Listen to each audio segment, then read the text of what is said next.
I'm going to do a triplet. Oh,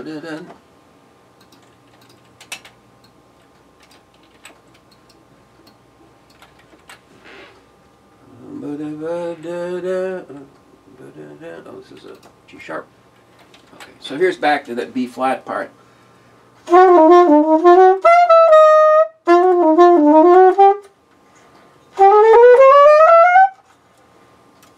How about that? How about a bunch of little triplets here? Chromatic.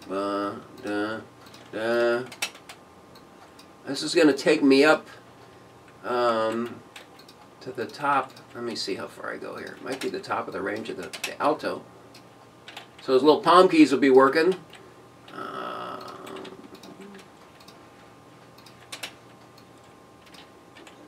Chromatic. Let's see, then sharp. Down. Here we go. Top of the alto range right there. What did I say? Don't do that. We'll do it anyway. Of course, on soprano, I'm not playing that range, and it's going to sound differently a little bit on the alto, but it transcribes pretty good. So.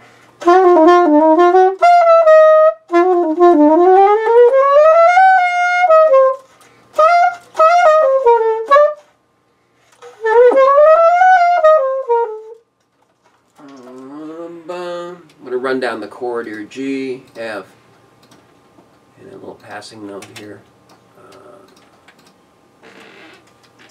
So.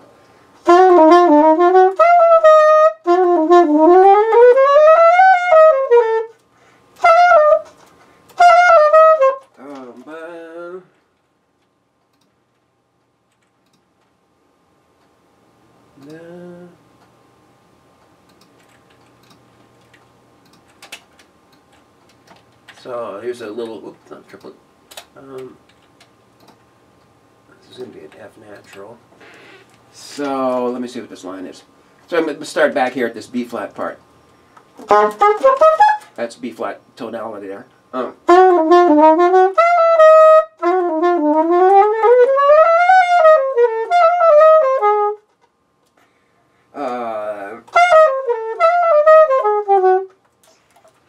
And go down to the augmented.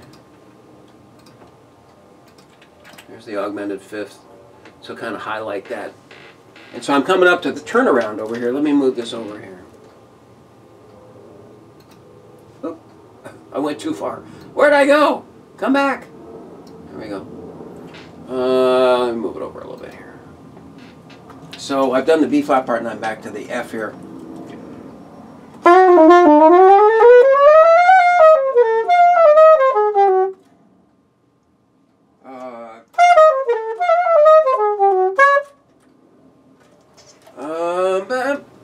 Gonna go up to the augmented 9 here. Back, down, and then do a little slide up to the 5th of the F7.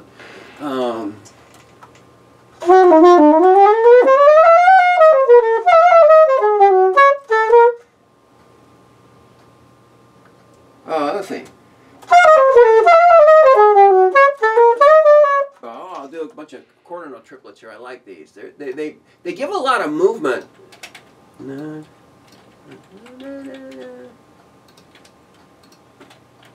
Then B flat, and then an A. I'm going to hit some odd notes in the chord, so let me save this. Here's the flat 9 of the D7, kind of highlighting that. And then I'm going to go to the flat 9 of the G7, like that. So.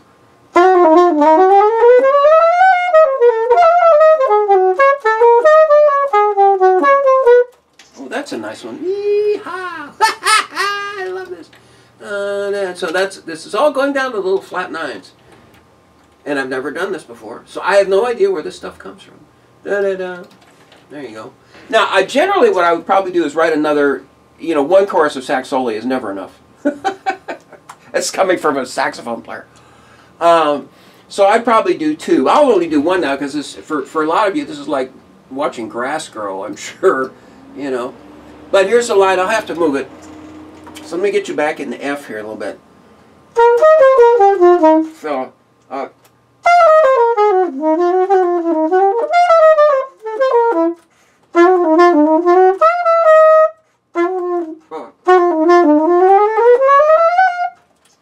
I'm there. Let me double check. There might be some notes I always do go back and do some editing here.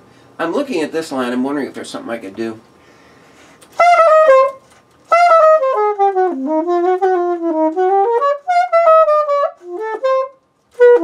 I think I'm going to do this. I'm going to do the augmented here. Drop down the augmented. It's probably easier to look at it as a D flat because it's going down, and then maybe the flat 9 there. So I've got a couple.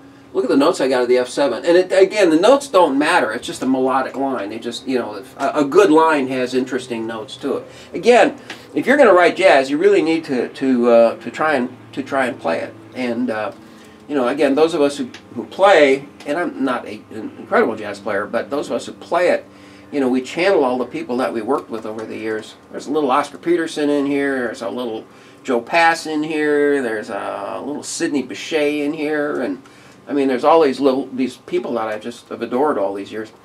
So back to let me play the line again. Neat. So that's kind of halfway, and then I'm going to finish this out.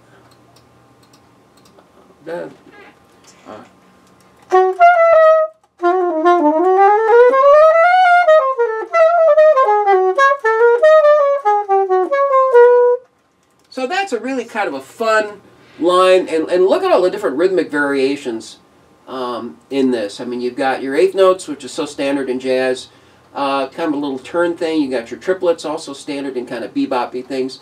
16th notes, because this tune isn't too fast, you can play 16th notes, so you get a little double time feel.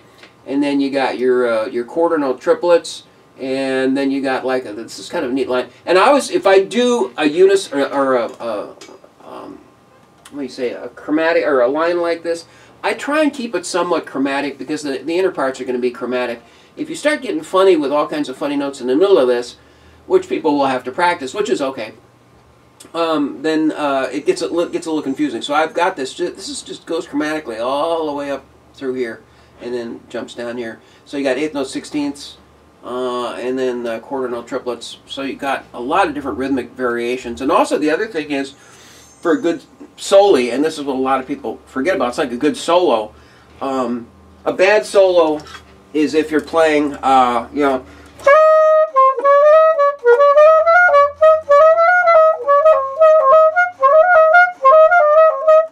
there's no range. So you really have to make sure that you know, get a lot of rangy kinds of things. You have some low notes and higher notes. Like here, it jumps from here down to here in a very short amount of time. So it makes it kind of an interesting pattern.